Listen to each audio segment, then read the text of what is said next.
welcome, and thank you for being here. As you settle in, you're invited to leave a comment sharing where you're listening from and what time it is for you right now. Tonight's story takes us to the final days of the Second World War, when the fighting did not end all at once, but instead slowly unravelled, and in that quiet unravelling, a small castle in the Austrian mountains became the setting for one of the most unusual moments of the entire conflict. A moment shaped less by gunfire and more by waiting, uncertainty, and the careful choices of a few individuals as the war quietly came to an end. By the spring of 1945, the war in Europe was no longer defined by sweeping advances or dramatic turning points, but by a slow and uneven loosening of control, as if the immense weight of the conflict had begun to settle rather than suddenly lift. And across the continent there was a growing sense that the machinery that had sustained years of fighting was quietly failing, not through a single collapse, but through countless small disruptions that accumulated over time, with orders arriving late or not at all, radios falling silent, supply routes breaking down, and entire units left waiting in place without clear instruction, unsure whether they were meant to advance, retreat, surrender, or simply remain where they were, while in many regions the constant background sound of artillery that had once shaped daily life faded into the distance, replaced by long stretches of stillness broken only by wind moving through damaged towns or the occasional passing vehicle. And for soldiers and civilians alike, this absence of noise did not immediately signal peace, but instead created an unfamiliar quiet that felt uncertain and fragile, as though the war had stepped back just far enough to become harder to understand, leaving people suspended in a state where the future seemed close but indistinct, visible only in fragments through rumour and speculation rather than clear information. In Germany and the territories it still controlled, this fragmentation was especially pronounced, with some areas experiencing continued fighting while others felt strangely untouched, not because they were safe, but because they had been bypassed or simply left behind as larger strategic movements unfolded elsewhere. And in these quieter regions, soldiers often found themselves guarding roads that saw little traffic, manning checkpoints where no one came, or occupying camps that no longer served a clear purpose, maintaining routines out of habit rather than necessity, cleaning equipment that might never be used again, preparing meals from dwindling supplies, and passing long hours in conversation or silence as they waited for clarity that rarely arrived. And this waiting produced a distinct emotional atmosphere, one shaped less by fear of immediate danger and more by exhaustion and uncertainty, as years of constant tension gave way to a muted, almost dreamlike sense that something was ending, even if no one could yet say exactly how or when. Across much of Europe, civilian populations were beginning to sense this shift as well, noticing subtle changes in the behaviour of soldiers who moved with less urgency, enforced rules less rigidly, and sometimes appeared more concerned with finding food or shelter than with maintaining strict control. And in towns and villages people listened carefully for signs of approaching armies, unsure whether they would bring liberation, further destruction, or simply pass through without stopping, while rumours circulated freely, often contradicting one another, with stories of entire units surrendering without resistance, commanders disappearing, insignia being removed, and authority dissolving in ways that felt both hopeful and unsettling. Because while the end of the war seemed increasingly inevitable, the path toward that end remained unclear and uneven, shaped by local decisions rather than centralized plans. For soldiers on all sides, this period was marked not by dramatic action, but by prolonged waiting, with many spending hours or days in defensive positions that were never tested, listening to distant sounds that might signal movement or might mean nothing at all, and in these moments the war felt strangely abstract, as if it were happening elsewhere, described more in rumours and second-hand reports than in direct experience. And this distance often encouraged reflection, as individuals thought quietly about how long they had been away from home, how the war had changed them, and what might come next once the fighting finally stopped. Thoughts that were rarely spoken aloud but lingered beneath the surface, influencing behaviour in subtle ways, shaping decisions about whether to follow orders strictly or interpret them loosely, whether to take risks or avoid them, and whether survival, rather than ideology, should now be the primary concern. As the final weeks before surrender approached, the breakdown of centralized command became more visible, with different branches of the German military responding in different ways to the same circumstances, some attempting to continue fighting despite overwhelming odds, others actively seeking opportunities to surrender to specific enemy forces, and still others focusing on protecting civilians or themselves from the chaos that accompanied the collapse of authority. And this divergence created an environment in which traditional distinctions between friend and enemy began to blur. Not because alliances had formally changed, but because immediate priorities no longer aligned neatly with the broader conflict. And in this shifting landscape, small, localized decisions began to carry greater weight than grand strategies, as the outcome of the war was no longer in doubt, but the manner in which it would end, and who would survive to see that end, remained uncertain. It was within this wider atmosphere of uncertainty, fatigue, and quiet transition that events began to unfold in a remote part of Austria, where the end of the war approached not through sweeping offensives or dramatic announcements, but through cautious choices made by individuals operating in the spaces left behind by collapsing systems. And to understand what happened there, it is important to remember that the final days of the war were shaped not only by official surrenders and formal declarations, but by countless small moments in which people tried to navigate a world that was no longer governed by the rules they had known for years, a world where old structures were fading and new ones had not yet fully formed,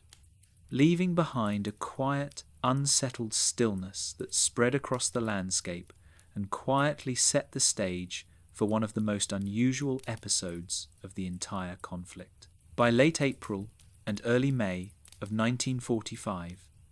Austria existed in a strange and uncertain space between occupation, retreat, and impending surrender, a landscape shaped not by clear front lines, but by movement, absence, and hesitation, where authority shifted quietly from place to place and often vanished altogether without ceremony, leaving behind roads filled with mixed columns of retreating soldiers, displaced civilians, abandoned vehicles, and small groups moving cautiously in different directions, all attempting to read the signs of a war that was clearly ending but had not yet finished unfolding. And in this environment, the countryside took on an almost suspended quality, as villages waited without knowing who would arrive next, fields lay untended, and mountain passes echoed with sounds that were no longer easily identifiable as belonging to one side or another, because the order that had once governed movement and control was breaking down unevenly, fragment by fragment, in ways that felt confusing rather than dramatic. Austria's geography played a quiet but important role during this period, with its mountains, narrow valleys, and winding roads shaping the final movements of the war, slowing advances, isolating pockets of troops, and creating places where small groups could remain temporarily untouched by the larger collapse occurring around them. And in these regions the war often arrived not as a sudden invasion, but as a gradual presence, marked by passing columns one day and silence the next, by checkpoints that appeared briefly and then vanished, and by the sense that whatever authority existed was provisional, fragile, and increasingly uncertain. For many soldiers moving through Austria at this time, the focus had shifted away from long-term objectives and toward immediate concerns, such as finding food, shelter, and a direction that might lead them safely out of the war. And this practical mindset often overrode ideological commitments, especially among those who had been fighting for years and now sensed that the structures that had once demanded obedience were no longer capable of enforcing it, leading to a kind of quiet individualism that emerged not from rebellion, but from fatigue and the simple desire to survive the final days of a conflict that had already taken so much. The presence of different military forces within Austria added further complexity to this atmosphere, as regular army units, local defence formations, and SS detachments all moved through the same spaces with increasingly divergent goals, creating tension not only between opposing sides, but within what had once been a single, unified military system. And as communications deteriorated, these differences became more pronounced, with some units acting cautiously and seeking to avoid unnecessary engagements, while others remained committed to fighting or enforcing control even as the broader war effort collapsed around them. And this divergence produced a sense of unpredictability that affected soldiers and civilians alike, because encounters could no longer be easily anticipated or understood based on uniforms or insignia alone. In towns and villages, people learned to read subtle signs, noticing which soldiers appeared disciplined and orderly, which seemed nervous or disoriented, and which carried themselves with a kind of rigid intensity that suggested danger. And these observations shaped how civilians responded, whether by offering assistance, keeping their distance, or retreating indoors to wait until the passing column moved on. And in many places the safest strategy was simply patience, allowing time to pass in the hope that the next group would be less demanding, less violent, or more inclined to leave quietly, a strategy that reflected the broader mood of the region, where waiting had become a dominant feature of daily life. The breakdown of authority in Austria was also reflected in the way information travelled, as official announcements were rare, unreliable, or contradictory, and people relied instead on word of mouth, rumours, and fragmentary reports from travellers passing through, each bringing a slightly different version of events. Some claiming the war was already over, others insisting that fighting continued just beyond the next ridge, and still others warning of dangerous units moving through the area. And this constant flow of uncertain information created a mental landscape as unsettled as the physical one, where certainty was elusive and decisions were made based on instinct rather than clear guidance, reinforcing the sense that the old rules no longer applied in the same way they once had. For soldiers stationed or passing through Austria, this environment often encouraged a quieter, more inward focus, as the absence of clear orders and the presence of so many unknowns led many to conserve energy, avoid attention, and wait for developments rather than actively seeking engagement. And in camps, billets, and temporary positions, routines became less about preparation for battle and more about maintaining a sense of normalcy, however fragile, through familiar actions like cooking, cleaning, standing watch, and sleeping in shifts, activities that provided structure in a time when larger structures had begun to dissolve. This quiet persistence of routine served an important psychological function, allowing individuals to feel grounded even as the world around them shifted. And in this way, the continuation of everyday tasks became a subtle form of adaptation,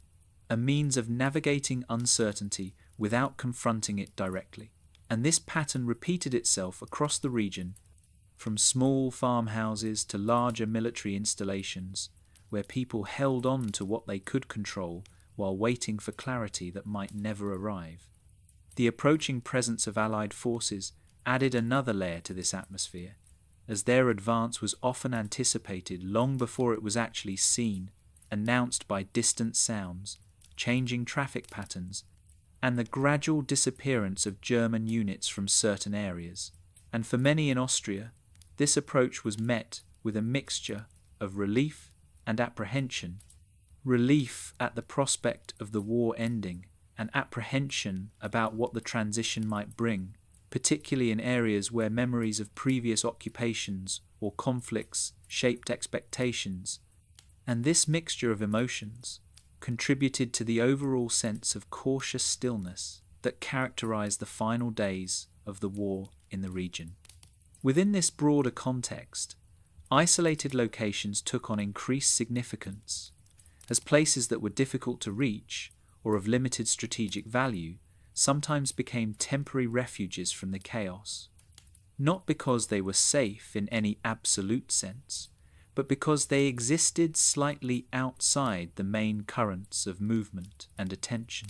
And it was in one such location, nestled among the Austrian mountains, that the circumstances arose for an event shaped less by grand strategy than by the quiet decisions of individuals responding to a rapidly changing world, decisions influenced by the uncertainty, fragmentation, and fatigue that defined Austria in the spring of 1945. And as the war continued its uneven retreat across the region, these conditions quietly converged, setting the stage for a moment that would later be remembered not for its scale or intensity, but for the way it reflected the complex and often understated realities of how wars truly come to an end. Perched on a wooded hill above the small village of Itter in the Tyrolean Alps, Castle Itter had existed for centuries before the Second World War gave it an unexpected and unusual role, and its long history helps explain why it would later become the setting for events shaped more by isolation and quiet decision-making than by grand military design, because the castle was never intended to be a focal point of power on a continental scale, but rather a local stronghold, built to oversee a narrow valley and assert control over surrounding land. And this modest, almost understated purpose remained embedded in its physical structure and atmosphere even as the world changed around it, lending the site a sense of separation from the broader currents of history that passed through Europe. Constructed in the Middle Ages,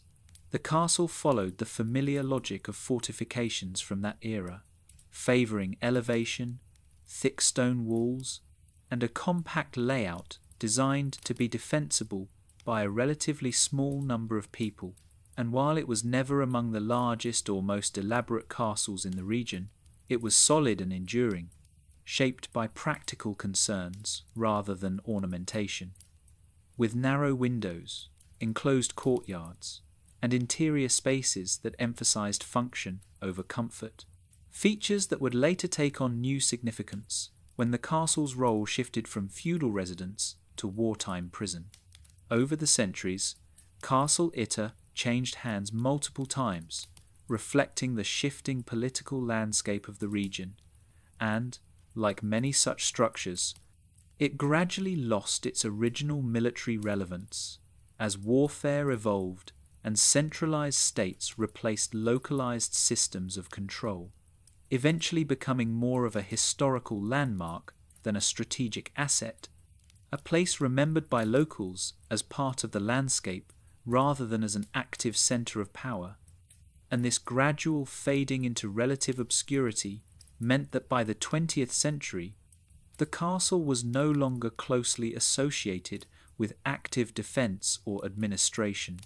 making it an unlikely candidate for any significant role in a modern conflict. When Austria was annexed by Germany in 1938, the castle, like many properties across the region, came under new authority, and as the war progressed,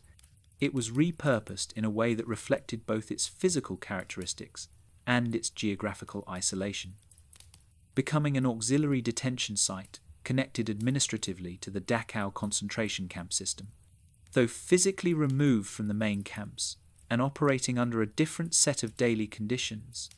and this separation would later contribute to the unusual dynamics that developed there in the final days of the war. The choice of Castle Itter as a detention location was influenced by several factors that were practical rather than symbolic, including its distance from major urban centres, its defensible position, and its relative obscurity, which made it suitable for holding prisoners whom the regime wished to keep isolated and out of public view. And in this role, the castle was adapted in subtle ways, with rooms repurposed for confinement, security measures installed or reinforced, and daily routines imposed that reflected its new function, while still retaining much of its original architectural character, creating an environment that felt suspended between past and present medieval stonework coexisting with 20th century military administration.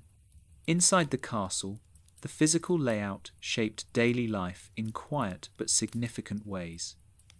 with thick walls that muffled sound, narrow corridors that limited movement,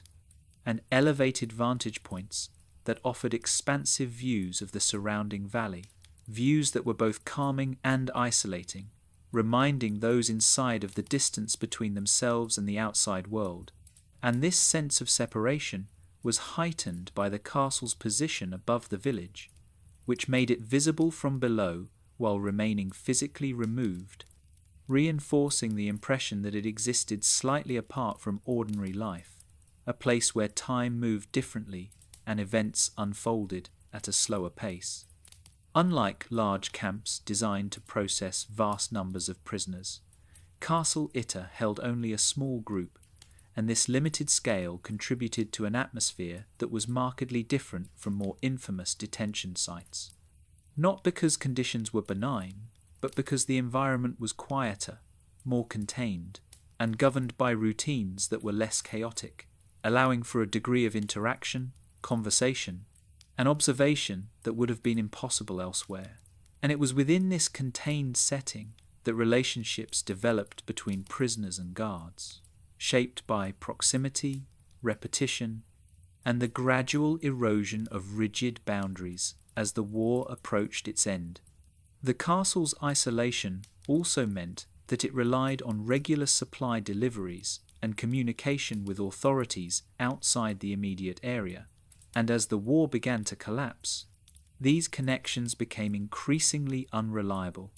creating gaps in oversight and enforcement that subtly altered the balance of power within the walls.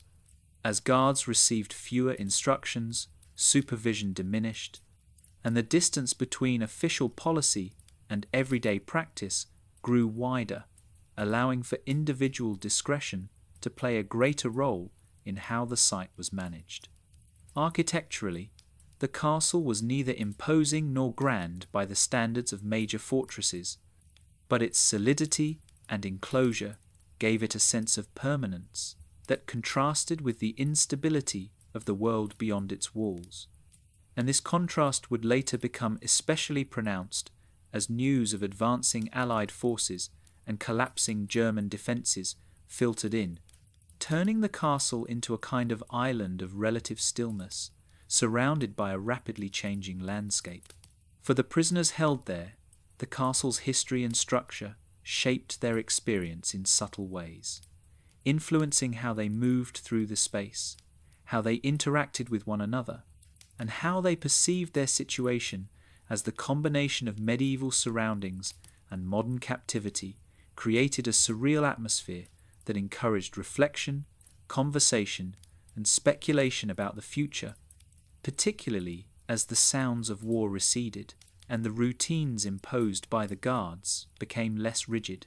From the perspective of the guards, the castle's design required a different approach to security than larger facilities, emphasizing watchfulness and familiarity over sheer force, and this reliance on observation and routine rather than overwhelming control, contributed to a gradual softening of boundaries as guards and prisoners became accustomed to one another's presence, learning patterns, habits, and personalities in a way that would later influence decisions made under pressure. As the war entered its final phase, Castle Itter's historical role as a marginal, almost forgotten site became increasingly significant, because its lack of strategic importance meant it was not a priority for either side, allowing events there to unfold largely according to local conditions rather than external directives. And this autonomy, born of neglect rather than intention, created the conditions for an outcome shaped by individual choices rather than institutional momentum. In this way, the castle's long history, its architecture, its isolation, and its administrative position within the broader system all converged to make it a uniquely suited setting for an episode that would later stand out precisely because it did not fit the usual patterns of wartime narrative. And as the spring of 1945 progressed, the quiet stone walls of Castle Itter, shaped by centuries of changing purpose, stood ready to witness one final transformation, not through conquest or destruction, but through a series of cautious, human decisions made in the shadow of a war that was finally and unevenly coming to an end. Inside Castle Itter,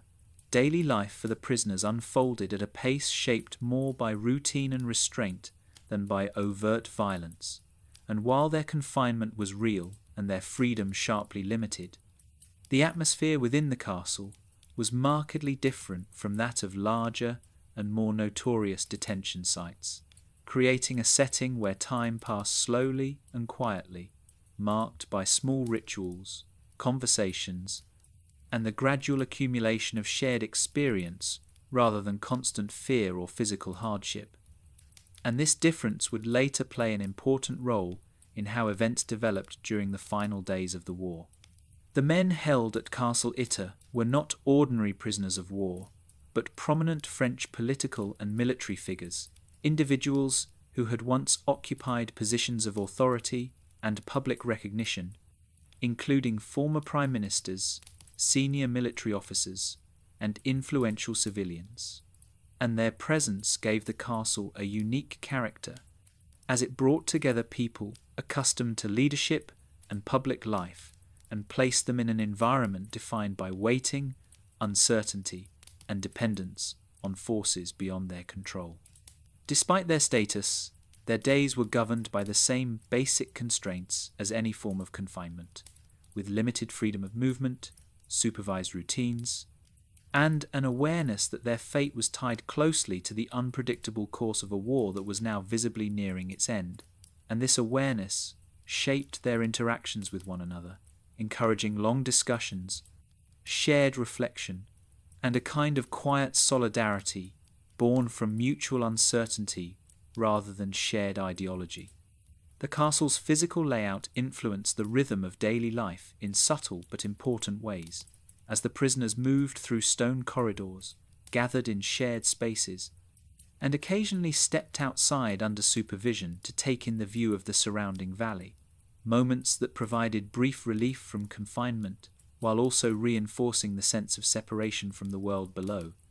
And these glimpses of ordinary landscapes, fields, villages, and distant roads served as reminders that life beyond the castle continued even as their own circumstances remained suspended, neither resolved nor entirely hopeless. Meals were taken together,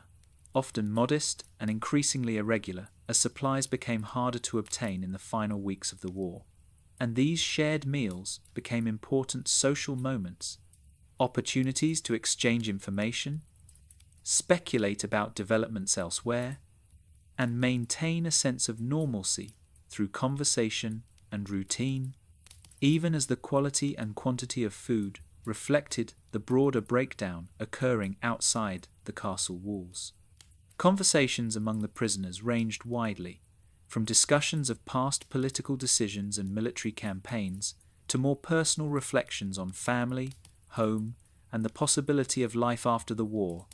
And while these exchanges were often thoughtful and measured, they were also marked by restraint, as few were willing to express strong optimism or despair, preferring instead to focus on the present moment and the small certainties it still offered, such as shared company, familiar routines, and the relative calm of their immediate surroundings. As the war entered its final phase, information reached the prisoners in fragments, carried by guards, overheard from passing conversations, or inferred from changes in routine, and this partial awareness created a sense of cautious anticipation, as they knew the end was approaching but could not predict how it would unfold or what it would mean for their own safety, particularly given their status and the uncertainty surrounding the intentions of different German units operating in the region. The distinction between regular army personnel and members of the SS became increasingly important in the minds of the prisoners, as stories circulated of violent reprisals, executions, and last-minute acts of brutality carried out elsewhere, reinforcing the understanding that the danger had not entirely passed simply because the war was nearing its conclusion. And this awareness contributed to a quiet tension that existed alongside the otherwise subdued atmosphere within the castle. Despite this underlying concern, daily life continued in a measured and almost methodical way, with prisoners reading when possible, writing letters that might never be sent, and maintaining personal habits that helped mark the passage of time, such as regular walks within permitted areas or small exercises performed in confined spaces, acts that served both practical and psychological purposes by reinforcing a sense of agency in an environment where control was otherwise limited. The relationship between the prisoners and the guards evolved gradually during this period, shaped by proximity, repetition, and the changing context of the war. As strict enforcement of rules softened in subtle ways, conversations became more informal, and a degree of mutual recognition developed not as friendship, but as a shared acknowledgement of uncertainty and fatigue, and this shift was facilitated by the small scale of the facility, which made it difficult to maintain the impersonal distance that characterized larger camps. Guards, many of whom were themselves uncertain about their orders and future, increasingly treated the prisoners with a quiet pragmatism, focusing on maintaining basic order rather than asserting authority through intimidation, and this approach further reduced tension within the castle, even as it highlighted the fragility of the situation, because the absence of strict oversight also meant that protection could not be taken for granted if circumstances changed suddenly. As days passed and the sounds of distant fighting faded, the prisoners became more attuned to subtle changes in the environment,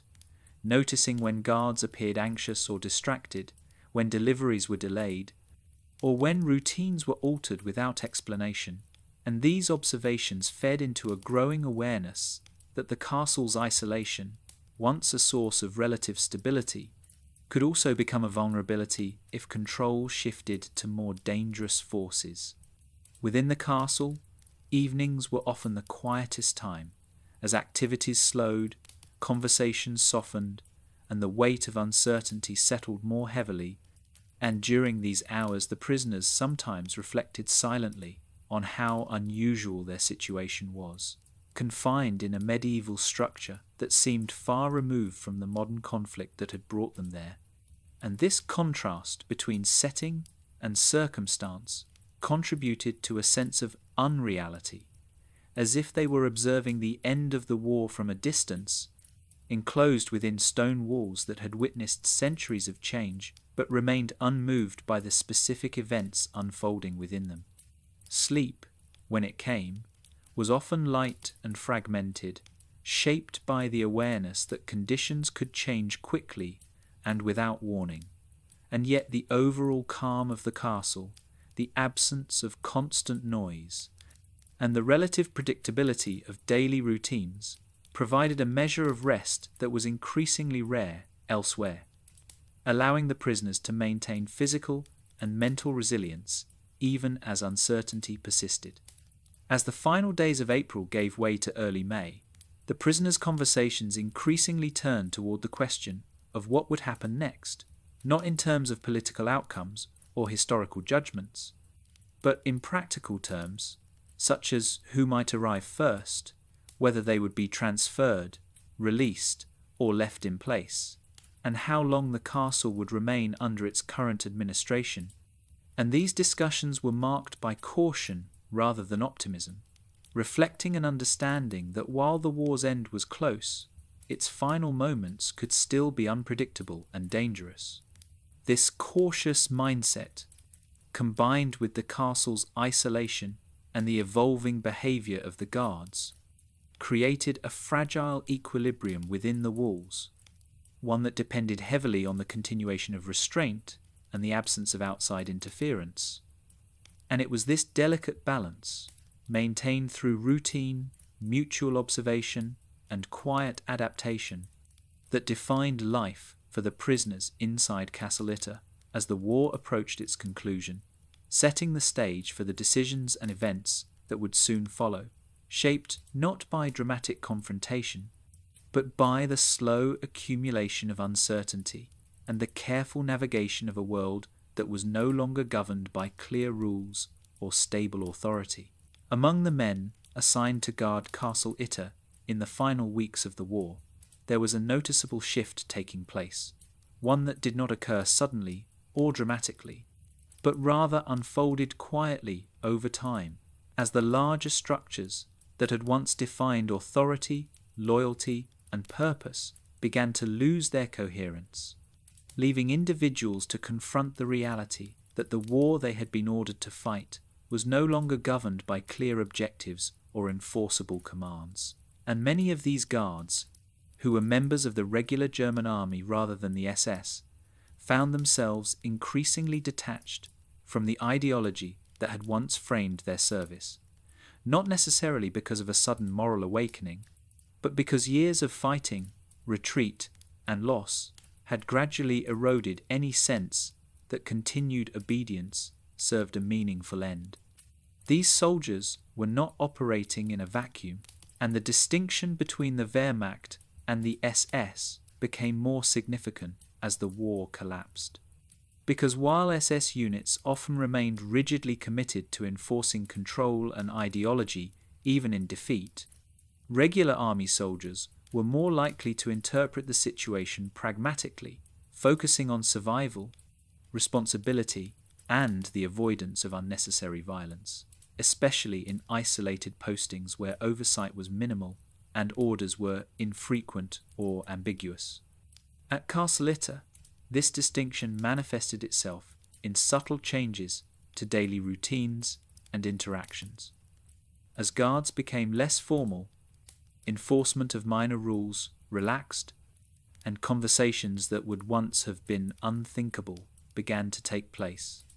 sometimes quietly, sometimes indirectly, as both guards and prisoners sensed that the rigid boundaries separating them were no longer being actively reinforced by the distant authorities who had imposed them in the first place. Many of the guards were acutely aware that the presence of high-profile prisoners placed them in a precarious position, because while the castle itself was remote and of limited strategic value, the men held inside it represented significant political capital, and as rumours circulated of SS units executing prisoners elsewhere rather than allowing them to be liberated, the guards began to understand that their role might soon involve a choice that went beyond routine duty, forcing them to decide whether to continue following orders that no longer aligned with the realities around them, or to act independently in order to prevent an outcome they increasingly viewed as senseless or dangerous. This awareness grew gradually, shaped by fragmentary information, overheard reports, and the visible collapse of coordination in surrounding areas, and it fostered a quiet sense of unease among the guards, who understood that the absence of clear orders did not mean the absence of consequences, but rather transferred responsibility from institutions to individuals, a burden that weighed heavily precisely because it was unspoken and unresolved. Daily life for the guards continued outwardly, much as it had before, with watches posted, routines followed, and basic security maintained. But beneath this surface continuity, there was a growing sense that these actions were being performed out of habit rather than conviction. And this shift in motivation subtly altered how the guards perceived both their duties and the people they were guarding, as prisoners came to be seen less as abstract enemies or political symbols, and more as fellow human beings caught in the same uncertain transition, sharing the same isolation, the same lack of reliable information, and the same desire to see the war end without further loss. The small scale of the garrison and the castle itself reinforced this process, as repeated interaction made it difficult to maintain emotional distance, and over time, familiarity replaced formality, leading to exchanges that, while still constrained by circumstance, reflected a growing mutual recognition of shared uncertainty rather than strict hierarchy. This familiarity did not erase the power imbalance inherent in the situation, but it did soften its expression, making it easier for guards to imagine alternatives to rigid enforcement and to consider the consequences of their actions in personal rather than purely institutional terms. As the war drew closer to its end, the guards' sense of isolation increased, not only geographically but psychologically, as they realized that whatever decisions they made would likely be judged not by the authorities who had sent them there, but by history, circumstance, and their own consciences. And this realization encouraged quiet deliberation, long conversations among themselves, and a careful weighing of risks, particularly regarding the possibility of SS intervention, which represented a threat not only to the prisoners but to the guards themselves, given the SS's reputation for ruthlessness and its tendency to view any deviation from orders as betrayal. In this context, loyalty became a complicated concept, no longer defined solely by allegiance to a state or command structure, but by a more immediate sense of responsibility to the people and place under one's control, and for some guards, this translated into a willingness to consider cooperation with forces that would previously have been regarded as enemies, not out of ideological alignment, but out of a pragmatic assessment that the old categories of friend and foe no longer applied in a situation where the primary goal had become the preservation of life rather than the pursuit of victory. The absence of direct supervision at Castle Itter allowed these considerations to unfold without immediate interference, creating a space in which individual judgment could prevail. And while not all guards reached the same conclusions or felt equally confident in their decisions, there was a growing consensus that blind obedience no longer served any constructive purpose,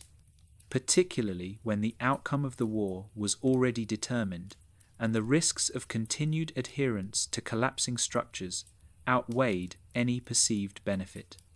This quiet shift did not announce itself through dramatic gestures or open defiance, but through small choices, such as delayed responses to questionable orders, selective interpretation of instructions, and an increased focus on maintaining calm within the castle, rather than asserting control through force. Choices that collectively signalled a departure from the rigid mindset that had characterized earlier stages of the war. As these guards stood watch over the castle and the prisoners within it, they found themselves inhabiting an in-between space, no longer fully aligned with the regime they served,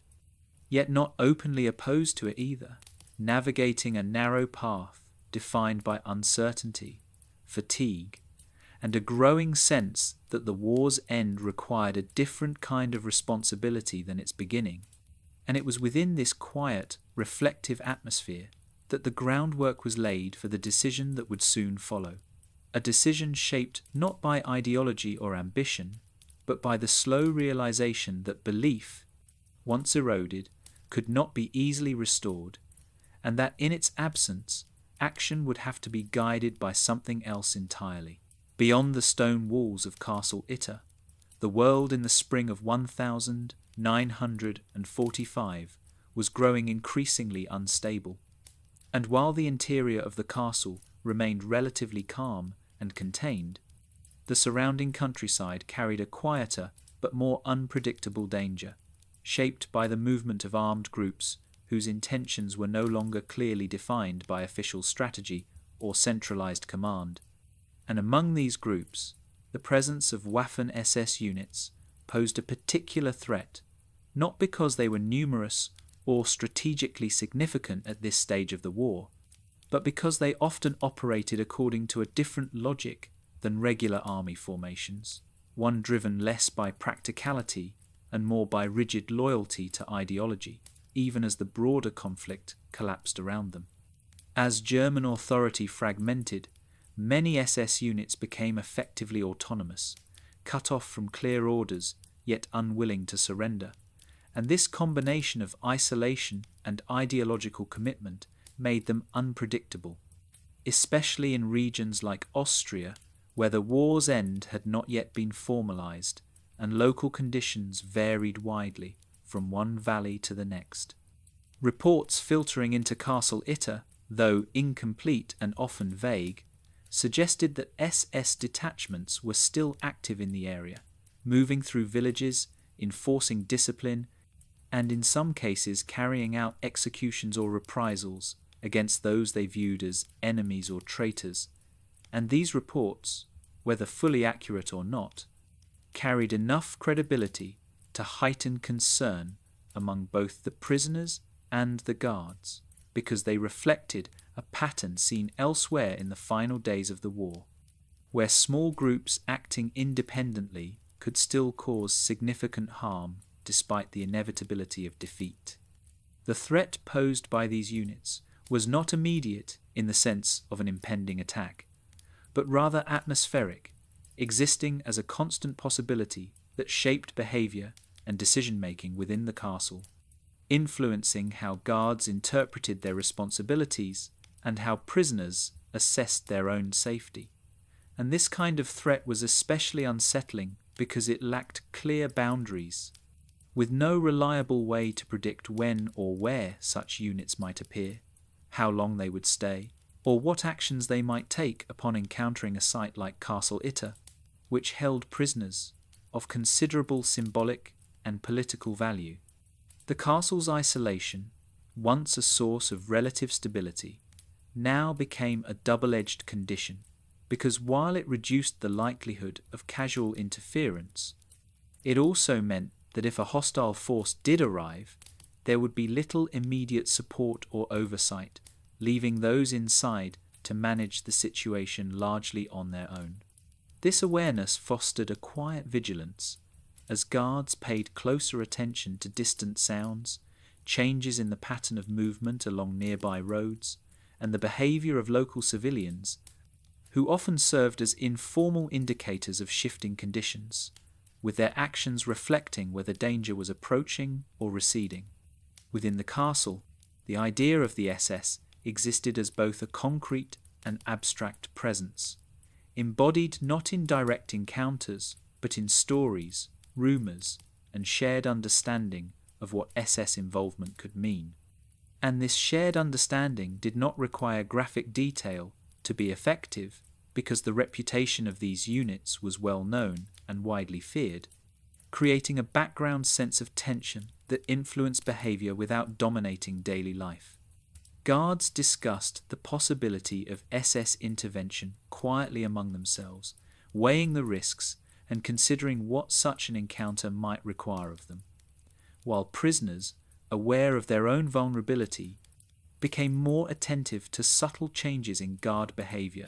looking for reassurance in small signs of restraint or concern that suggested their safety was being actively considered. This mutual awareness did not eliminate fear, but it transformed it into something quieter and more contained,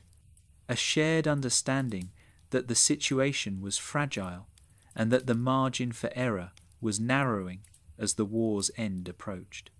The broader environment around Castle Itter reflected the same uncertainty as local villages experienced intermittent visits from different armed groups, each bringing a different tone and set of expectations, and civilians learned to adapt by offering minimal cooperation, withholding information, or simply waiting indoors until the situation passed, strategies that mirrored those employed inside the castle itself. This atmosphere of cautious withdrawal and observation created a kind of stillness across the landscape, where movement was deliberate, conversations were subdued, and decisions were made with an awareness that the wrong choice could draw unwanted attention. For the guards, this reinforced the importance of discretion, encouraging them to maintain a low profile and avoid actions that might attract scrutiny from forces whose intentions they could not predict or control, and this emphasis on quiet containment further shaped how they managed the castle, prioritizing stability over strict enforcement and seeking to preserve the fragile calm that had settled within the walls. As days passed, the absence of clear information about the SS's movements or intentions became itself a source of tension, because uncertainty required constant interpretation, forcing those inside the castle to remain alert without knowing precisely what they were preparing for. And this state of readiness, without direction, was mentally exhausting, particularly for guards who had already endured years of shifting orders and diminishing clarity. Yet this exhaustion also contributed to a kind of emotional levelling, as fear gave way to a more subdued vigilance, and the possibility of danger became something acknowledged rather than dwelled upon, allowing daily routines to continue even as contingency plans were quietly considered. The guards discussed potential responses in general terms, considering how they might delay or deflect unwanted attention, how the castle's layout could be used defensively if necessary, and how to protect the prisoners without provoking escalation, all while recognizing that their options were limited and that any confrontation would carry significant risk. For the prisoners, the threat outside the walls reinforced the importance of maintaining the delicate balance that had developed within the castle, as they understood that their safety depended not only on the guards' intentions, but on their ability to avoid becoming a focal point of external interest, and this awareness encouraged restraint in their own behaviour, with conversations becoming more measured and movements more cautious, reflecting a shared desire to remain unnoticed during a period when attention could be dangerous. The castle itself, with its thick walls and elevated position, provided a sense of physical security that contrasted with the psychological uncertainty created by the situation beyond its boundaries, and this contrast shaped the experience of those inside, allowing them to feel protected in the immediate sense while remaining acutely aware that this protection was contingent and could be tested at any moment. As the war's end drew closer, the threat posed by SS units came to represent not just a physical danger, but a symbol of the unresolved nature of the conflict, a reminder that while the larger narrative pointed towards surrender and transition, the final days were still governed by local dynamics and individual choices,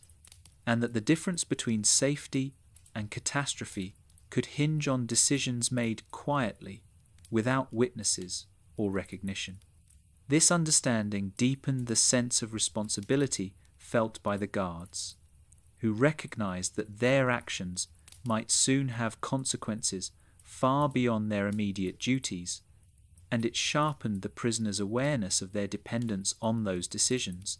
reinforcing the fragile trust that had developed within the castle.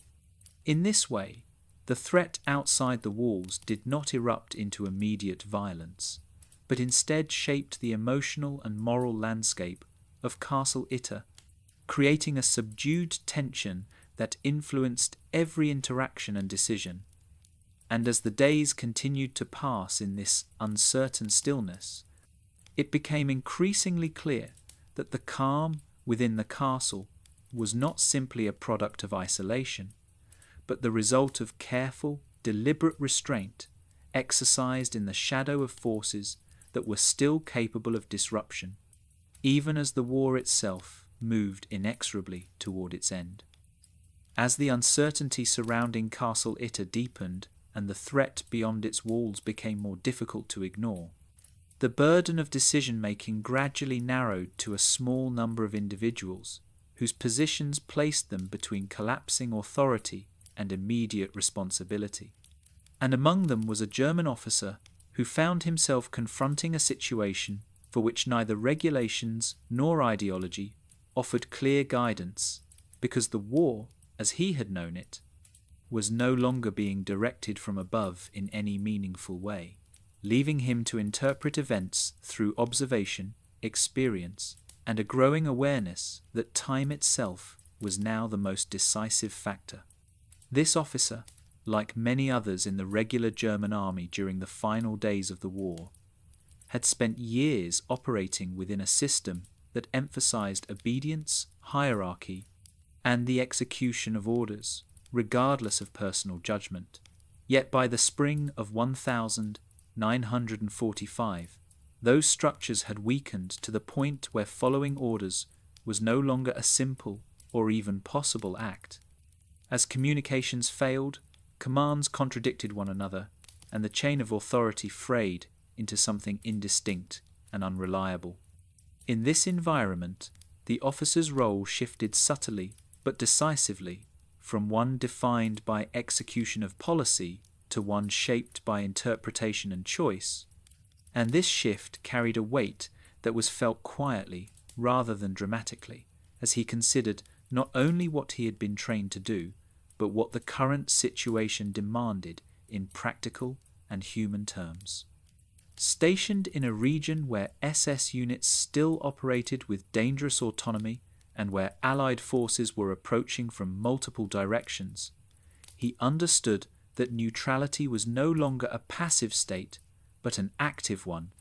requiring constant assessment of risk and consequence. And this understanding informed his view of Castle Itter and the prisoners held there, whose safety had become inseparable from his own decisions. The presence of high-profile detainees transformed the castle from a marginal outpost into a potential focal point, not because it held strategic value, but because it represented an opportunity for last-minute acts of violence or leverage by forces unwilling to accept the war's end, and this possibility weighed heavily on the officer's thinking, as he recognized that inaction could be as consequential as action, and that the absence of clear orders did not absolve him of responsibility for what might occur under his watch. His reflections were shaped by years of experience, by knowledge of how the SS operated when left unchecked, and by a growing sense that the distinctions between duty, loyalty, and conscience were no longer aligned in the way they once had been, forcing him to confront the reality that adherence to collapsing structures might lead to outcomes he could neither justify nor prevent after the fact. Rather than arriving at a sudden moment of clarity, his decision emerged gradually, formed through observation, conversation, and the accumulation of small signs that pointed toward a single conclusion: that the prisoners could not be safely left vulnerable to forces whose behavior was increasingly unpredictable, and that protecting them would require cooperation beyond the boundaries that had previously defined enemy and ally. This realization did not come easily, nor did it carry with it a sense of certainty or reassurance, because any deviation from established roles carried risk, particularly in a context where accusations of betrayal or cowardice could still carry lethal consequences. Yet the officer also understood that the absence of action carried its own dangers, especially as the castle's isolation made it unlikely that outside intervention would arrive quickly or reliably. His decision, when it finally took shape, was less an act of defiance than one of pragmatism, grounded in the belief that the war's outcome was already decided and that the remaining task was to navigate its final days with as little additional harm as possible, a belief shared quietly by many but acted upon by few. In considering cooperation with American forces, he weighed not only the immediate tactical implications, but the broader moral and practical realities of the moment. Recognizing that the traditional framework of enmity no longer served the situation at hand, and that the preservation of life, both his own and that of those under his protection, had become the most relevant measure of responsibility. This choice required careful handling, discretion, and a willingness to operate in the absence of explicit authorization, relying instead on judgment shaped by context rather than doctrine, and it marked a turning point in the unfolding events at Castle Itter, as the officer moved from a position of passive oversight to one of active engagement with the rapidly changing conditions around him. In making this choice, he accepted uncertainty as an unavoidable companion, understanding that cooperation with former enemies carried no guarantees and that outcomes could not be fully controlled. Yet he also recognized that the moment demanded a departure from habitual thinking, a willingness to adapt to a reality in which the old categories of loyalty and opposition had lost their clarity. This quiet decision, made without ceremony or announcement, reflected the broader truth of the war's final days, that history often turns not on grand declarations or decisive battles, but on the understated choices of individuals responding to circumstances that leave little room for certainty. And it was this choice, shaped by fatigue, awareness, and a desire to prevent needless loss, that set in motion the events that would soon bring Americans and Germans into an unlikely and temporary alignment, not as allies by doctrine, but as individuals navigating the uncertain closing moments of a war that was already, in every meaningful sense, over. The decision to reach out beyond the boundaries that had previously defined enemy and ally introduced a new layer of uncertainty, because while the idea of contacting American forces offered the possibility of protection, it also carried significant risks, both immediate and long-term. And this awareness shaped the careful, deliberate manner in which contact was attempted, with every step taken quietly and without assumption, as the officer understood that trust could not be expected simply because circumstances had changed. The American units advancing through the region were themselves operating under conditions of partial information, moving through unfamiliar terrain, encountering surrendering soldiers one moment and hostile resistance the next. And for them, the appearance of a German officer seeking cooperation would have been unusual, if not immediately suspect, particularly in an environment where deception and last-minute violence were still genuine concerns. Because of this, the initial effort to make contact was approached with restraint rather than urgency, relying on intermediaries, cautious messaging, and an emphasis on clarity rather than persuasion, as the goal was not to negotiate or bargain, but to communicate a situation that was both specific and fragile, involving prisoners whose safety could not be guaranteed without external support. When the Americans first became aware of the situation at Castle Itter, their response was shaped by the same uncertainty that defined so many interactions in the final days of the war, as they weighed the credibility of the information against the risks of involvement, recognizing that while the war was effectively ending, it had not yet ended cleanly, and that entering an unfamiliar situation could still expose them to unnecessary danger. This hesitation was not born of indifference, but of caution, reflecting an understanding that the breakdown of German authority meant that situations could change rapidly and unpredictably, and that cooperation offered by one individual did not necessarily reflect the intentions of all forces operating in the area. Communication between the two sides was marked by practical challenges that slowed the process and reinforced the need for patience, including language barriers, limited means of transmission, and the absence of clear protocols for such an unusual arrangement. And these challenges required both parties to rely on basic, direct exchanges that focused on essential information rather than elaborate explanation, emphasizing the presence of prisoners, the threat posed by SS units, and the desire to avoid unnecessary confrontation as the war drew to a close. For the German officer, this exchange required a careful balance between transparency and self-preservation, as he sought to convey the seriousness of the situation without appearing opportunistic or unreliable, while for the Americans, it required a willingness to consider the possibility that cooperation, however temporary, might be the most effective way to ensure a peaceful outcome in a rapidly changing environment. As discussions progressed, a tentative understanding began to form, not grounded in formal agreement or trust,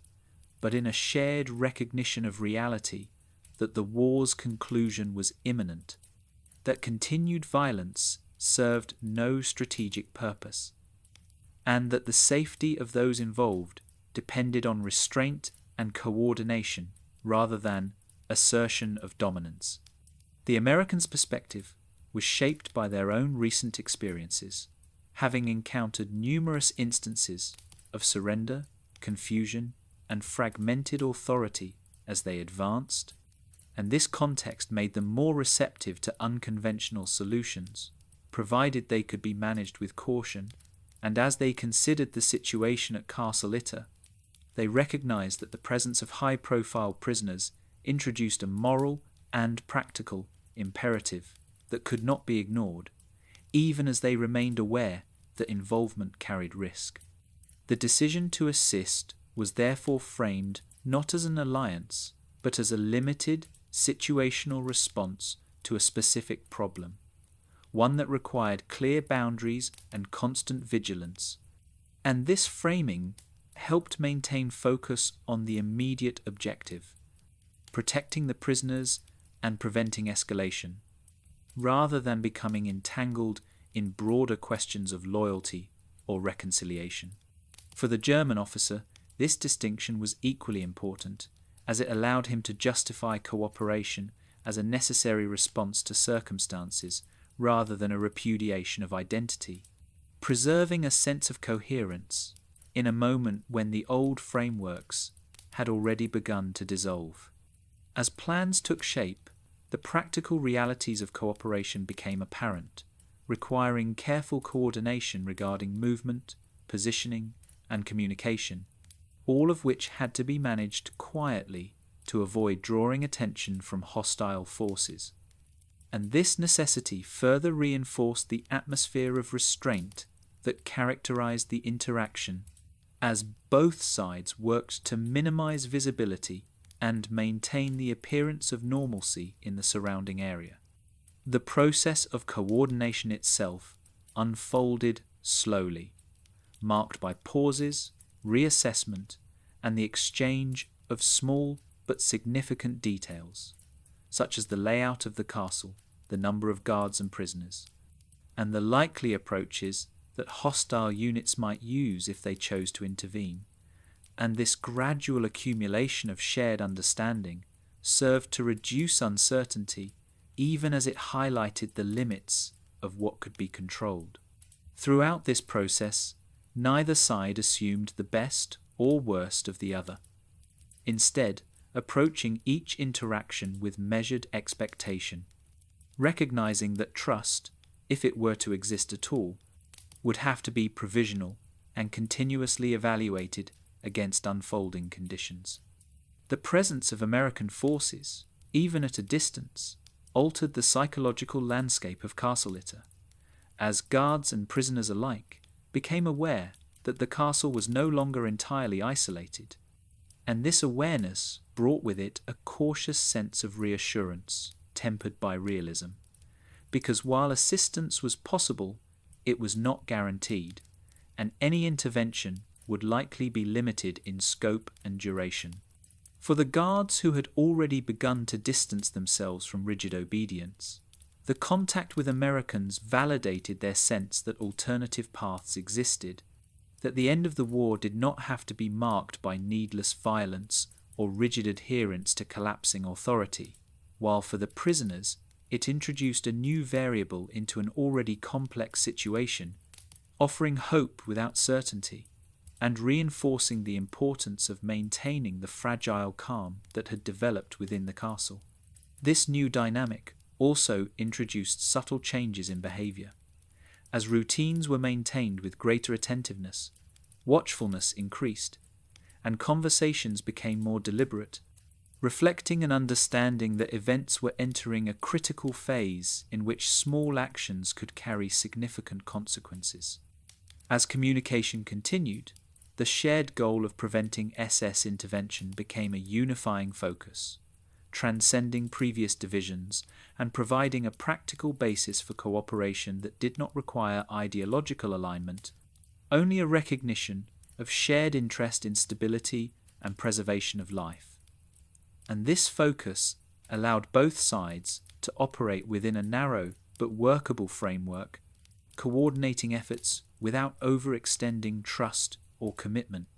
The Americans, aware that their involvement was temporary and context-specific, approached the situation with professionalism and restraint, emphasizing preparedness rather than provocation,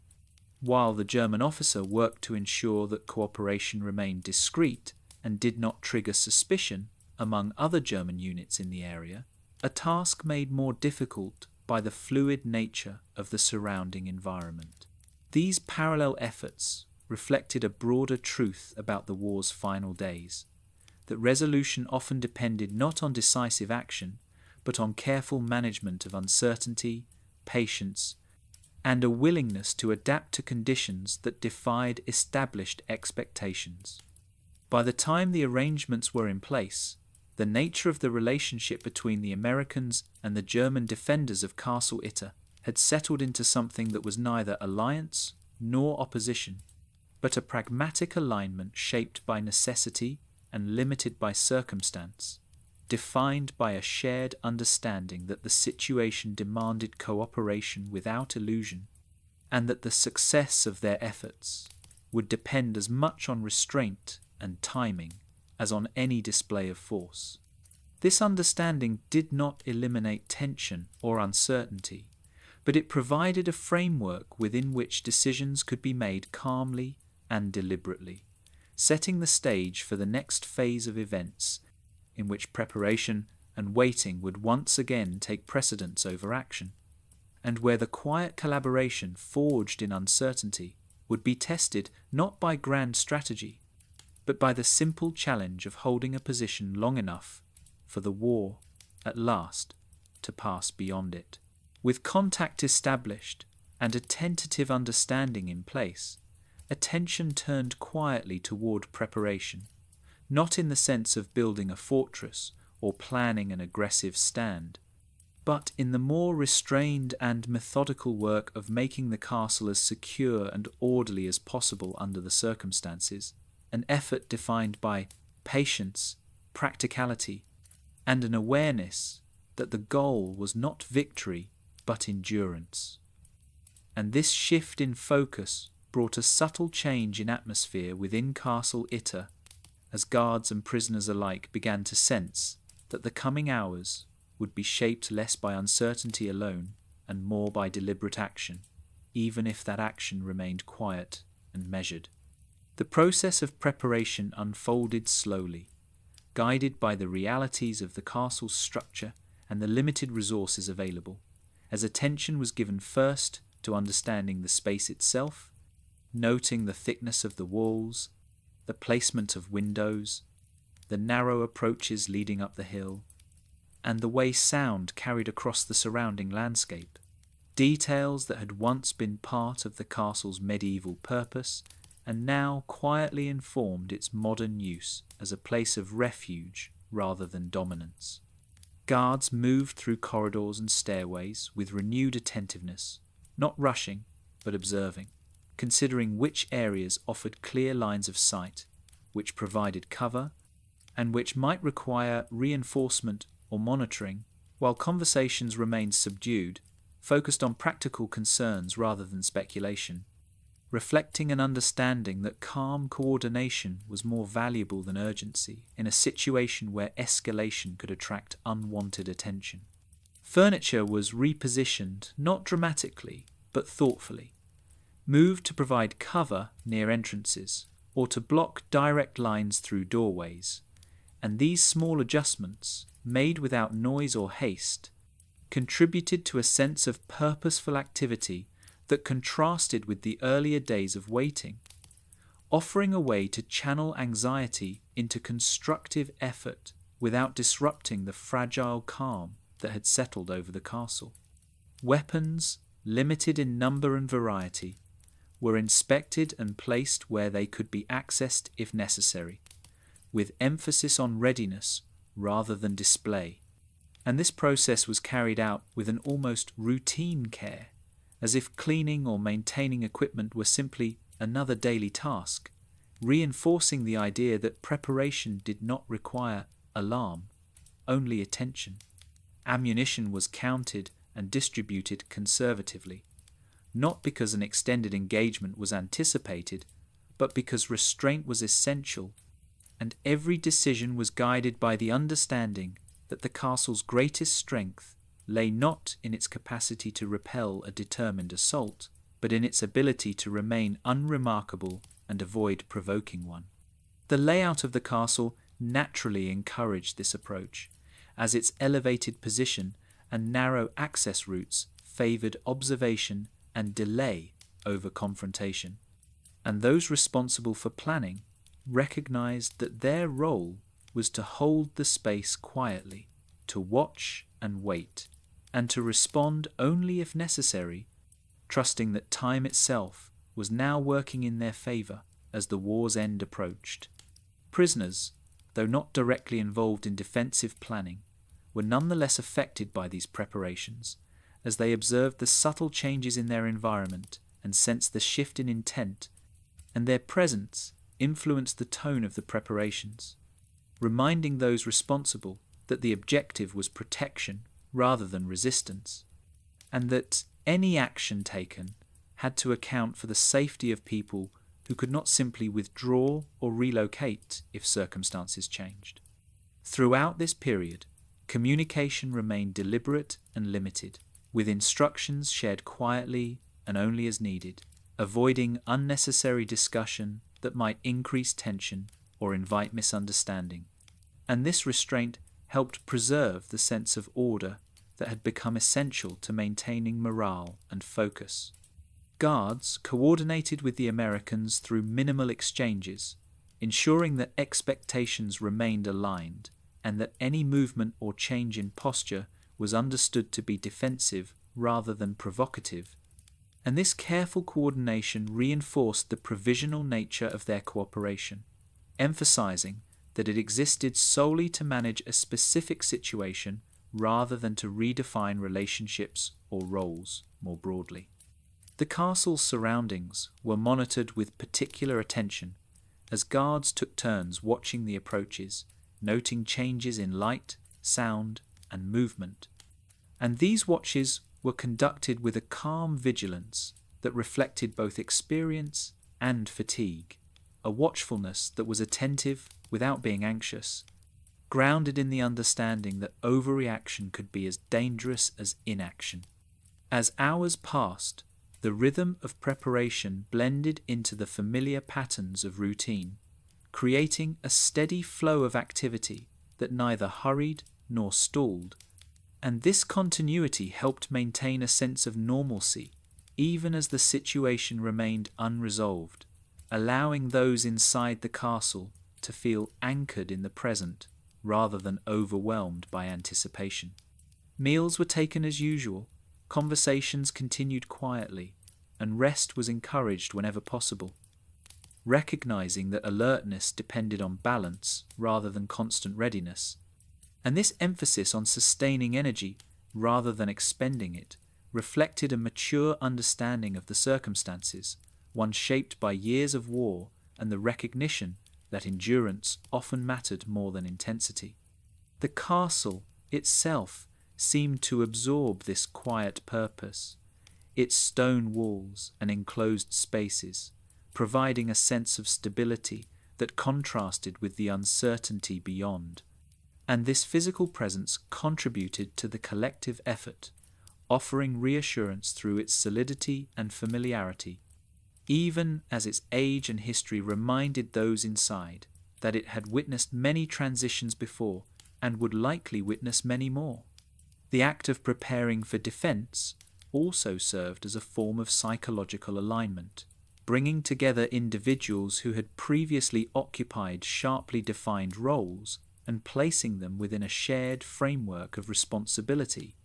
And this alignment was achieved not through declarations or formal agreements, but through the simple act of working toward a common goal, one defined by caution, protection, and the avoidance of unnecessary harm.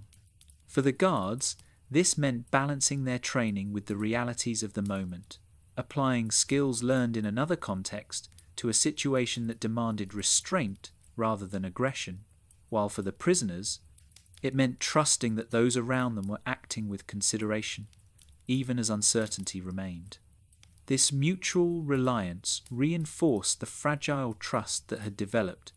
giving it a practical foundation that extended beyond words, as each small task completed quietly affirmed a shared commitment to preserving calm and safety during a time when both could easily be lost. As night approached, preparations gradually slowed, not because the situation was resolved, but because there was little more that could be done without drawing attention. And this slowing marked a return to waiting, albeit a waiting shaped by readiness rather than passivity. And those inside the castle settled into a state of alert stillness, listening to the familiar sounds of the building, the wind outside, and the distant echoes of a world still in motion beyond the valley. In this state, the castle existed not as a battleground, but as a place of quiet resolve that its defenders and occupants united by circumstance rather than ideology, and the work they had done together, modest and restrained as it was, represented a final adjustment to a reality in which the outcome of the war was no longer in question, but the manner of its ending in this small and isolated place still depended on patience, judgment, and the willingness to hold steady while history moved past. After the quiet preparations were complete, and there was nothing more to adjust without risking attention, Castle Itter settled into a prolonged period of waiting that felt both heavy and strangely weightless. A stretch of time defined not by events, but by the careful absence of them, as those inside understood that the most important task now was simply to remain where they were and allow the final days of the war to pass without drawing the castle into unnecessary conflict. And this waiting unfolded slowly, hour by hour, shaped by routine, observation, and the subtle awareness that while nothing was happening, everything could still change. Guards took up their positions with calm attentiveness, watching the narrow roads and forested slopes that led toward the castle, listening for sounds that might indicate movement, and learning once again to distinguish between the ordinary noises of the countryside and anything that felt out of place, a skill refined over years of service, but now applied with a different purpose, not to anticipate battle, but to preserve quiet. Inside the castle, the prisoners moved through familiar routines, their days marked by meals, conversations, and periods of rest that were deliberately unhurried, as if slowing the pace of life itself might help maintain the fragile balance that had formed. And this deliberate calm served both practical and psychological functions, conserving energy and reducing tension, in an environment where anxiety could easily become contagious. Time during this waiting period seemed to stretch unevenly, with moments of stillness feeling long and dense, followed by brief intervals of activity that passed quickly, such as a change of watch, a short exchange of information, or the distant sound of an engine that faded as suddenly as it appeared, leaving behind an even deeper silence. The absence of clear external signals made it difficult to measure progress toward the war's end, and this uncertainty required a quiet acceptance that clarity might arrive only after the waiting itself was over, encouraging those inside the castle to focus on what they could observe and control, rather than speculating endlessly about what lay beyond the hills. As daylight shifted toward evening and then into night, the character of the waiting changed subtly as shadows lengthened, sounds carried farther, and the castle's interior took on a softer, more enclosed quality, with stone walls holding warmth and muffling the outside world. And during these hours, the sense of isolation became more pronounced, not as a source of fear, but as a reminder that the castle existed in a pause between larger movements, a place temporarily removed from the currents of history that continue to flow elsewhere. Guards adjusted to the rhythm of night watches, moving quietly along familiar paths, exchanging brief acknowledgements rather than conversation, and maintaining a presence that was steady and unobtrusive, while prisoners often found these hours to be the most reflective, as the absence of distraction allowed thoughts to surface gently, memories of earlier stages of the war, of life before it, and of uncertain futures that remained undefined but increasingly possible. Sleep, when it came, was often light and intermittent, shaped by the need to remain alert and the awareness that the situation, though calm, was unresolved. And yet even this fragmented rest contributed to endurance, allowing minds and bodies to recover in small increments rather than being worn down by constant vigilance. Throughout the waiting, communication with the Americans remained minimal but reassuring, reinforcing the understanding that the castle was not entirely alone, even if help was not immediately present, and this knowledge provided a quiet sense of support without altering the fundamental reality that those inside were responsible for maintaining their own stability. The waiting also highlighted the contrast between the final days of the war and its earlier phases, as the absence of urgency underscored how thoroughly the conflict's momentum had dissipated, leaving behind pockets of stillness like Castle Itter, where the war lingered not as action but as possibility. This realization influenced behavior on both sides of the temporary cooperation, encouraging restraint and patience rather than decisive movement, as everyone involved understood that time itself was now the most effective ally, gradually eroding the remaining structures that sustained violence. As hours turned into longer stretches of quiet, the waiting took on a reflective quality, inviting those inside the castle to consider the broader meaning of what they were experiencing, not in abstract or philosophical terms, but through the simple observation that wars rarely end in a single moment, and that their final phase is often composed of pauses, hesitations, and small acts of restraint that go unnoticed by history, even though they shape outcomes just as surely as battles and treaties. The castle's stillness became a shared space in which former enemies, prisoners, and guards alike participated in the same act of waiting, each from a different position but with a common understanding that the safest course was to let the world beyond the walls move on without them. In this way, the long wait was not empty time, but a period of quiet alignment, during which decisions already made were allowed to settle into reality, and the absence of action became itself a form of resolution, holding the castle in a suspended state until the final moments of the war arrived gently, not with noise or spectacle, but with the gradual realization that nothing more would be demanded of those who had chosen, for a brief and uncertain time, to stand still. When the long period of waiting finally gave way to movement, it did so without the dramatic rupture that often defines wartime narratives, unfolding instead as a contained and uneven series of moments that felt less like a battle and more like a cautious test of resolve. As those inside Castle Itter became aware that the fragile calm they had worked to preserve was being quietly challenged, not through sudden assault,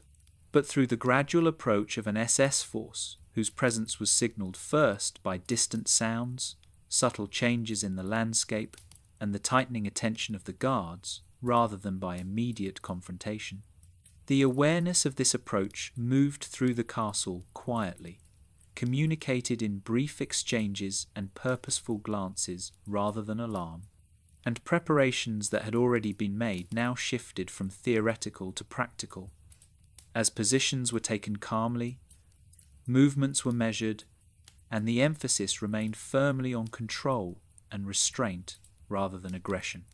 The defenders, a small and unusual group composed of German soldiers, American troops, and the shared objective of protecting the prisoners within the walls, focused on observation and delay,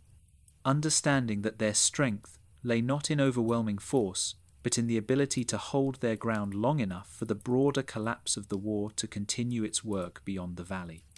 When firing did occur, it was limited and deliberate, shaped by the castle's structure and the defenders' intent to discourage advance rather than provoke escalation. And the sounds that followed, brief and contained, echoed against stone and forest before fading back into silence, reinforcing the sense that this was not a sustained engagement, but a series of cautious exchanges carried out with awareness of their significance and their limits. Inside the castle, prisoners remained sheltered, their movements restricted not by fear but by necessity, as those responsible for their safety ensured that exposure was minimized and routines adapted quietly to the situation, maintaining a sense of order even as the reality of conflict briefly intruded upon the calm that had defined the previous hours. The defenders' coordination, though improvised and shaped by circumstance, reflected the same restraint that had guided earlier decisions, with communication kept simple and focused, and each action weighed against its potential consequences, reinforcing the understanding that the goal was not to defeat an enemy, but to prevent harm and buy time. The SS force, encountering resistance and recognizing the limited value of the objective in the context of a war that was effectively ending, did not press the engagement into a prolonged assault, and this hesitation, whether born of caution, calculation, or confusion, contributed to the brevity of the clash, allowing it to remain contained rather than expanding into something more destructive. For those inside Castle Itter, the experience of these moments was marked less by intensity than by heightened awareness, as senses sharpened and attention narrowed. Yet even in this state, the prevailing tone remained one of controlled calm, shaped by the knowledge that escalation would serve no meaningful purpose, and that restraint offered the greatest chance of a peaceful outcome. As the exchange subsided and the immediate threat receded, the castle returned once more to quiet, the brief sounds of conflict giving way to the familiar stillness that had become its defining characteristic, and this return to silence carried with it a subtle shift in perception, as those involved recognized that the most dangerous moment had passed without overturning the fragile balance they had worked to maintain. The restrained nature of the clash underscored the broader reality of the war's final days, that even when violence occurred, it was often limited, hesitant, and shaped by the recognition that the structures sustaining the conflict were already dissolving, leaving behind encounters defined as much by what did not happen as by what did. In this way, the brief confrontation at Castle Itter did not stand as a dramatic climax, but as a quiet confirmation of the choices that had been made, illustrating how deliberate restraint, careful coordination, and an understanding of the moment's transitory nature could prevent escalation even in the presence of armed opposition. And as calm settled once again over the castle,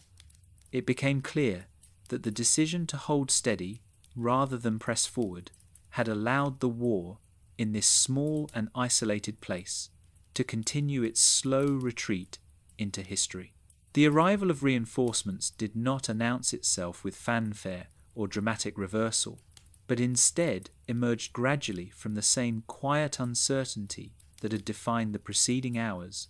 as distant sounds that might once have signalled danger now carried a different meaning. And those watching from Castle Itter began to sense that the balance of the situation was shifting not through confrontation, but through the simple continuation of time and movement beyond the valley. The approach of American vehicles was first perceived indirectly through changes in the rhythm of the surrounding environment, the pattern of sound along the roads, and the subtle reactions of those still present outside the castle. And this indirect awareness reinforced the careful restraint that had guided decisions throughout the night, as no one inside rushed to interpret these signals as immediate resolution, understanding instead that even reassurance required patience. When confirmation came that additional American forces were nearby, it was received calmly, without celebration, because the atmosphere within the castle had long since moved beyond expectations of dramatic rescue or decisive victory, and those involved recognized that the true significance of reinforcements lay not in their capacity to fight, but in the stability they represented, a sign that the uncertainty which had defined the castle's isolation was finally beginning to ease. For the defenders, both German and American, the presence of reinforcements validated the choice to hold steady rather than escalate, confirming that restraint had been the correct course and that the effort to preserve calm had succeeded in allowing events to unfold without unnecessary loss. The reinforcements themselves approached with caution, fully aware that the final days of the war were marked by unpredictability, and their movements reflected an understanding that the situation required assessment rather than assumption, as they secured the area methodically, confirmed the safety of the prisoners, and ensured that no further hostile forces remained in the immediate vicinity. This careful approach reinforced the overall tone of the moment, emphasizing order and resolution rather than urgency, and allowing the castle to transition gently from a state of guarded waiting into one of quiet conclusion. Inside the castle, the effect of reinforcements was felt less as relief than as a gradual release of tension, as responsibilities shifted subtly and the weight of decision-making began to lift from those who had carried it through the most uncertain hours. And this release manifested not through visible emotion, but through small changes in posture, movement, and attention, as routines relaxed and vigilance softened. Prisoners observed these changes with the same measured awareness that had characterized their experience throughout the confinement, recognizing that while their situation was not yet fully resolved, the conditions that had made it dangerous were now receding, and this recognition allowed a cautious sense of reassurance to take root, grounded not in optimism, but in the observable fact that the immediate threat had passed. The arrival of reinforcements also clarified the temporary nature of the unusual cooperation that had formed within the castle, as roles began to realign in accordance with the new balance of authority. Yet this transition occurred without tension, shaped by mutual understanding that the circumstances which had necessitated cooperation were drawing to a close. In this way, the reinforcements did not erase the significance of what had occurred, but rather provided the final confirmation that the decisions made in isolation had succeeded in carrying the castle through a moment of risk without allowing it to become a site of unnecessary destruction. As control was established and the possibility of further conflict diminished, Castle Itter once again became quiet, its stone walls returning to their role as observers rather than participants, and the arrival of reinforcements marked not an end defined by triumph, but a continuation of the war's gradual withdrawal. As the final remnants of uncertainty moved away from the castle and into the larger historical current that was already carrying the conflict toward its conclusion, when morning finally arrived at Castle Itter, it did so gently, without ceremony, as light crept slowly across the hills and into the stone corridors, revealing a place that looked much the same as it had the day before, even though the uncertainty that had defined its recent hours had quietly begun to recede. And this contrast between outward stillness and internal change shaped the atmosphere of the castle as those inside adjusted to the realization that the most dangerous moment had passed. The sounds of early morning were ordinary and subdued. Birds in the trees, distant movement along the roads below, the quiet steps of guards moving through familiar routes, and these everyday details carried a reassuring quality precisely because they were unremarkable, signalling a return to normal rhythms rather than the escalation that had once seemed possible. For the prisoners, the morning brought a cautious shift in perspective, as the knowledge that reinforcements were nearby and that the immediate threat had diminished allowed them to move through their routines with slightly less restraint, though still without haste or expectation, understanding that resolution in wartime often arrives slowly and unevenly rather than all at once. Conversations resumed in a familiar but subtly altered tone, shaped by reflection rather than speculation, as attention turned from what might happen to what had already occurred, and how narrowly the situation had passed without becoming something more destructive. And these conversations were marked by a quiet awareness of the role that restraint and patience had played in their outcome. For the guards who had remained at the castle through the night, the morning brought a different kind of adjustment, as responsibilities began to ease and the weight of individual decision-making lifted, replaced by the presence of a clearer authority structure that reduced the need for constant vigilance. And this shift was reflected in small gestures, relaxed posture, slower movements, and a return to routines that no longer carried the same sense of contingency. The unusual cooperation that had defined the previous hours did not dissolve abruptly, but instead faded naturally as circumstances changed, leaving behind a sense of mutual acknowledgement rather than formal recognition, as those involved understood that what had occurred was a response to a specific moment rather than a lasting realignment. The castle itself seemed to absorb this transition, its rooms and corridors returning to their familiar stillness as the heightened attention of the night before gave way to a quieter presence, and the sense of isolation that had once felt precarious now felt neutral, even protective, as the surrounding landscape resumed its role as a backdrop rather than a source of concern. As arrangements were made for the prisoners' eventual departure, there was no rush or celebration, only careful coordination and patience, reflecting the understanding that even liberation required structure and timing, and that the war's end, though close, had not yet fully arrived. The morning hours passed in this measured way, marked by observation, quiet conversation, and the gradual re-establishment of order. And for those inside Castle Itter, the experience reinforced a simple but often overlooked truth, that the moments after danger passes are rarely dramatic, and that the most meaningful transitions often occur in silence, through the slow recognition that what was feared has not come to pass. In this calm aftermath, Castle Itter stood as it had for centuries,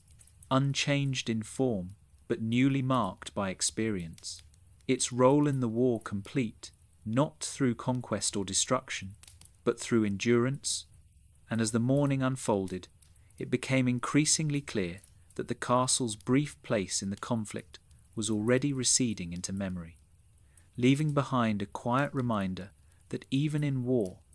outcomes are sometimes shaped not by force, but by the careful choice to hold steady until the world moves on. In the days and years that followed the end of the war, the events at Castle Itter would stand apart not because they altered the course of history, but because they quietly illustrated how wars often conclude in ways that resist simple explanation, shaped less by decisive moments than by a series of restrained choices made under conditions of uncertainty, fatigue, and diminished authority. And it is in this context that the significance of what happened there can best be understood not as an anomaly driven by heroism or spectacle, but as a reflection of the realities that emerge when large systems begin to dissolve and individuals are left to navigate the space between obligation and consequence. By the spring of 1945, the ideological structures that had sustained years of conflict were no longer capable of directing events with the clarity they once had, and in their absence, decisions increasingly fell to individuals operating far from centres of power, people whose actions were shaped by immediate circumstances rather than long-term strategy. And Castle Itter became a small but clear example of this shift, showing how the end of a war is often managed not by declarations, but by restraint, patience, and a willingness to prioritize stability over rigid adherence to collapsing frameworks. The temporary cooperation between American soldiers and German defenders did not represent reconciliation or ideological alignment, but a practical response to a specific situation in which the traditional categories of enemy and ally had lost their relevance, replaced by a shared understanding that the remaining task was to prevent unnecessary harm as the conflict drew to its inevitable close. This distinction is important because it highlights how the final phase of war is often governed by pragmatism rather than principle, as individuals recognize that continued violence no longer serves any meaningful purpose, and that responsibility shifts from advancing objectives to managing outcomes, a transition that can be difficult to recognize while it is happening, but becomes clearer in retrospect. Castle Itter also illustrates how the most dangerous moments of a war can occur near its end, when authority is fragmented and accountability is uncertain, creating conditions in which isolated acts of violence are still possible, even as the broader conflict winds down. And it was this awareness that shaped the cautious behavior of those involved, reinforcing the importance of restraint in a time when escalation could still carry serious consequences despite the inevitability of surrender. The fact that the episode remained limited in scope, brief in duration, and relatively contained was not accidental, but the result of deliberate choices made under pressure, choices that emphasized waiting over action and protection over assertion. And in this sense, the moment at Castle Itter represents a quieter kind of resolution, one that rarely features prominently in historical narratives, but plays a crucial role in how wars actually end. It also serves as a reminder that history is often shaped at the margins, in places and moments that attract little attention at the time, yet reveal important truths about human behavior when examined later, particularly about how individuals respond when institutional guidance fades and personal judgment becomes the primary tool for navigating uncertainty. The absence of celebration or formal recognition at the castle underscores this point, as those involved did not view their actions as extraordinary, but as necessary responses to circumstances that demanded calm rather than courage, patience rather than boldness, and it is precisely this ordinariness that gives the episode its enduring significance. In the broader context of the Second World War, Castle Itter occupies a small space, but within that space it encapsulates a pattern repeated countless times across Europe as the conflict ended. Moments when restraint prevented further loss, when waiting proved more effective than force, and when individuals chose to act with consideration rather than impulse, allowing the war to recede quietly rather than ending in one final surge of destruction.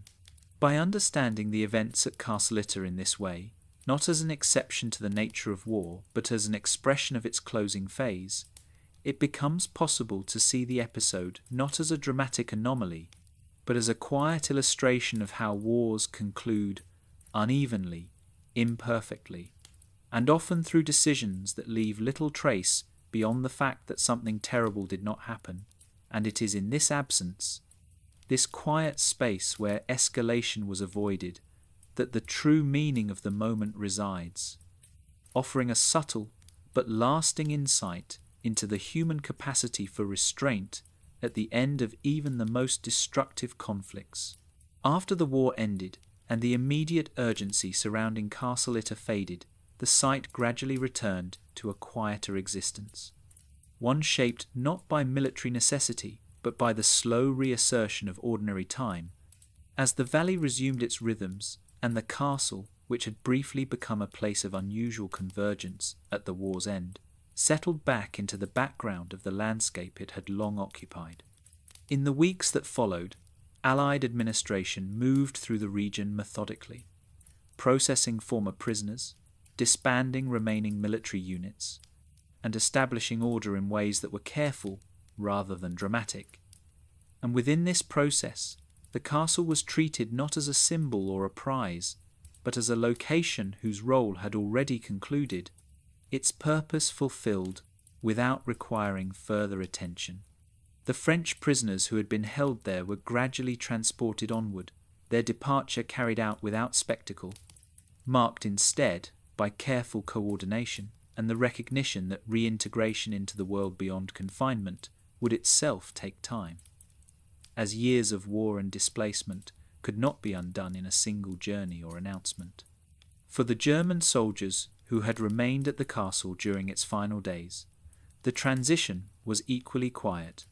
as uniforms were set aside, weapons surrendered, and identities reshaped once more, this time not by orders or ideology, but by the realities of defeat and the need to adapt to a post-war world that no longer offered clear roles or assurances. Many dispersed without fanfare, returning to civilian life or entering temporary custody, carrying with them the memory of a moment when the war had narrowed to a single place and a handful of decisions, a memory that would remain personal rather than public, rarely spoken of and seldom recorded in detail. The castle itself underwent no immediate transformation, its stone walls and enclosed courtyards remaining as they had been, bearing no obvious marks of the tension they had once contained, and this physical continuity contributed to the gradual fading of its wartime role, as nature and routine resumed their quiet work of softening edges and restoring familiarity. Over time, Castle Itter passed through various stages of use and neglect, reflecting the broader post-war reality in which many such sites were neither preserved nor destroyed, but simply absorbed back into the everyday fabric of the region, their histories known locally, but rarely emphasized beyond that context. For those who lived nearby, the castle remained part of the landscape rather than a monument, a presence on the hill that had witnessed many changes over centuries and now carried one more layer of memory, indistinct and understated, like so many traces left by the war across Europe.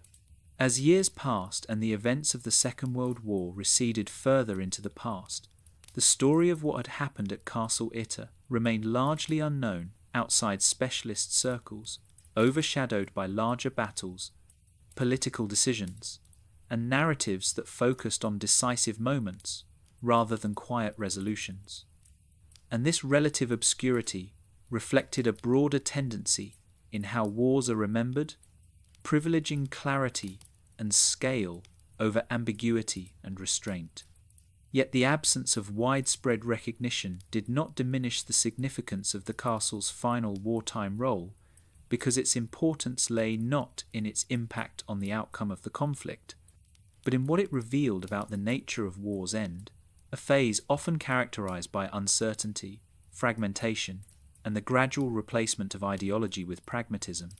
And in this sense, Castle Itter became a quiet case study in how individuals navigate the closing moments of large historical events, when structures dissolve and responsibility becomes localized and personal. The castle's post-war existence, unremarkable on the surface, mirrored this understated significance, as it stood not as a memorial to heroism or sacrifice, but as a reminder that history is also shaped by moments of restraint that leave few visible traces. Over time, historians and researchers would piece together the details of the episode, drawing on scattered accounts, official records, and personal recollections to reconstruct what had occurred, and in doing so, they would recognize that the story resisted simple categorization, existing somewhere between anecdote and illustration, valuable not because it was dramatic, but because it was quietly instructive. In the decades after the war, as Europe rebuilt and redefined itself, places like Castle Itter became part of a broader landscape of memory, one in which physical sites carried layered meanings that changed depending on who observed them and when, and for most visitors, if they came at all, the castle appeared as a historical structure shaped by medieval origins rather than modern conflict, its wartime role requiring explanation rather than announcing itself through visible damage or monument. This gradual distancing from the events of 1945 allowed the castle to assume a kind of neutrality, existing beyond the immediacy of judgment or emotion, and this neutrality mirrored the tone of the episode itself, which had been defined by calm decision-making rather than ideological fervour. The passage of time softened the edges of memory, allowing the castle to become once again a place of quiet observation, its significance embedded not in what it displayed, but in what it had briefly contained, a convergence of circumstances that revealed something subtle about human behaviour at the end of conflict. In reflecting on the castle's life after the war, it becomes clear that its most enduring role was not as a battlefield or prison, but as a setting in which the war's conclusion took on a human scale, where the final phase of a global conflict was experienced not through sweeping declarations, but through patience, restraint, and the management of uncertainty. The fact that the castle returned so completely to obscurity underscores this point, illustrating how many meaningful moments in history leave little permanent mark, surviving instead through careful reconstruction and quiet retelling. Castle Itter's post-war silence, then, is not an absence of meaning, but an extension of the same calm that defined its final days of wartime significance, a continuation of the stillness that allowed events there to unfold without unnecessary destruction, and as the castle continues to stand, unchanged in form and largely unremarked upon, it offers a final, understated reminder that history often concludes not with noise,